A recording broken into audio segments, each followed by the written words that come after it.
neotlačajúce sa lesky. Po tomto reelsku ste mi najviac písali do správ, nech vám ukážem takú farbu a túto farbu a takú farbu. Rozhodla som sa urobiť toto video a ukázať vám všetkých 8 farieb. Na perách som mala klasický lesk, ten som si dala úplne dole a poďme na prvú farbu úplne random, ktorú vyberám. Toto je za mňa osobne najviac obľúbená farba, pretože mi pekne ide k môjmu typu pleti, ja som extrémne svetlá. Tu som urobila presne tú chybu, ktorá sa nemá robiť. Nemáte si dávať pery k sebe. Rozdelí sa vám tá farba. Predtým, než to zaschne, bude to vyzerať zle. Chyby. Nie je to úplne rúžové. Pekne to podporí akurát moju farbu pier, takže toto je za mňa asi číslo 1. A určite mi napíšte dole do komentára, ktorá vaša farba je najviac obľúbená. Podľa mňa najväčšia výhoda, ktorá v rámci týchto leskov je, že sú samozrejme neobtláčateľné všeobecne. Takisto, že nie sú lepkavé, ale pozor, ak necháte tie pery dlho, napríklad stlačené, alebo si ten lesk dáte príliš veľmi dovnútra úst, budete mať lepivý pocit a ten fakt nie je veľmi príjemný. Odporúčam ten lesk používať skôr na vonkajšiu stranu pier a budete mať úplný pokoj. Ok, farba číslo 2 je 01. U mňa sa drží veľmi vysoko, pretože tiež je veľmi prirodzená, veľmi jemná a skôr ladená do oranžova alebo nude, ale stále je to lesk, takže to vyzerá extrémne prirodzene. Je skvelé, že sú dlhotrvajúce, ale dávať to dole je trošku boj. Farba číslo 02, táto je veľmi vysoko, je viac do rúžova, takže určite ak hľadáte nejaký rúžový dlhotrvajúci lesk, tak tento.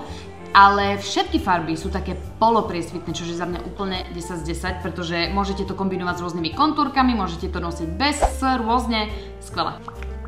Super. Nakoniec idem nejak tak prirodzene od najsvetlejšie po najtmavšiu. Toto je ďalšia farba, toto je farba 03, toto vyzerá byť barbinkovský rúžová. Teraz trošku pritvrdíme, máme tu túto krásnu červenú v odtieni 05. Teraz všetci, čo nenávidia ASMR, preskočte to o 5 sekúnd ďalej.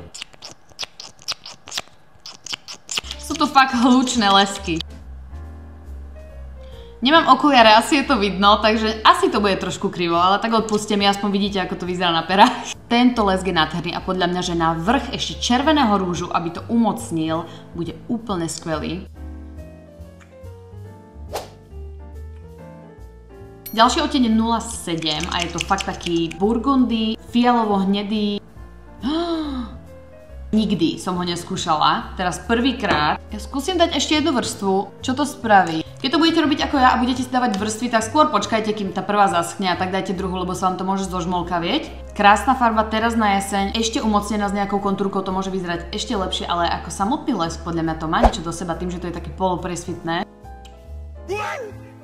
Toto sa stane, keď si dáte dve vrstvy a nepočkáte, kým to vyschne. Počkajte, kým to vyschne. Predposledná farba je 04 a podľa mňa toto bude taká, že dosť rúžová. Už len ten aplikátor. Ako je dosť výrazná, dosť rúžová, naozaj taká T-Mobile rúžová.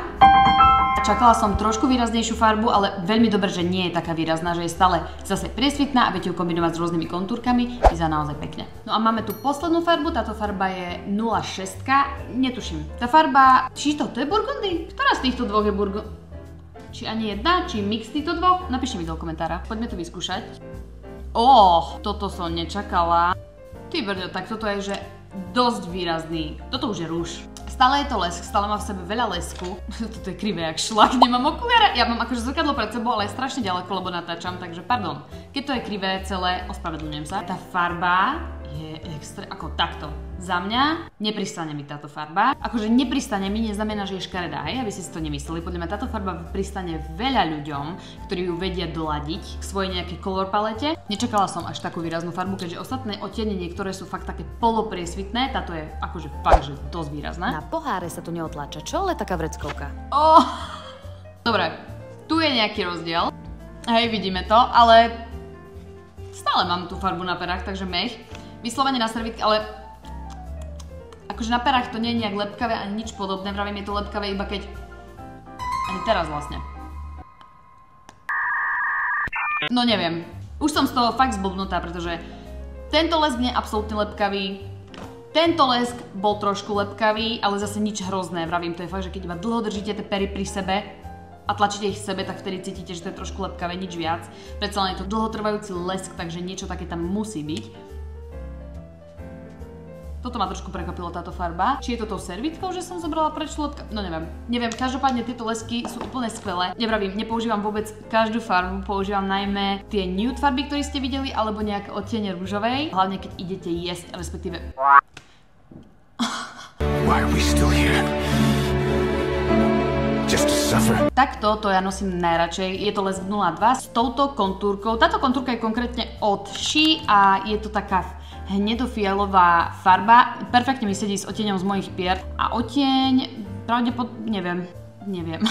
Poviem vám nejaké číslo, ktoré sa tu nachádza, že 145/007, netuším, je to fakt taká sivo-fialová farba. DM-ko tuto, keď prestanete vyrábať, opäť jednu, sa zblázním. Dokopy to ide úplne nádherne. Drží to, keď idete niekde jesť, takže na večeru, na drink. Tým, že sa neotlačajú na žiadne také, nazvime to, klské povrchy. Jak to nazvať? Hladké. Toto je skvelé na jedenie, pitie, keď idete niekde na drink, na večeru. Úplne 10 z 10 odporúčam. Ja to s tou servítkou vyskúšam ešte raz. Niečo tam je, ale akože žiadna dráma. Napíšte mi do komentárov podľa vás, ktorý oteň sa mi hodil najviac. Alebo ktorý oteň si myslíte, že by pristal vám. Samozrejme všetky tieto lesky nájdete v odkaze pod týmto videom. Nezabudnite ma sledovať a čau!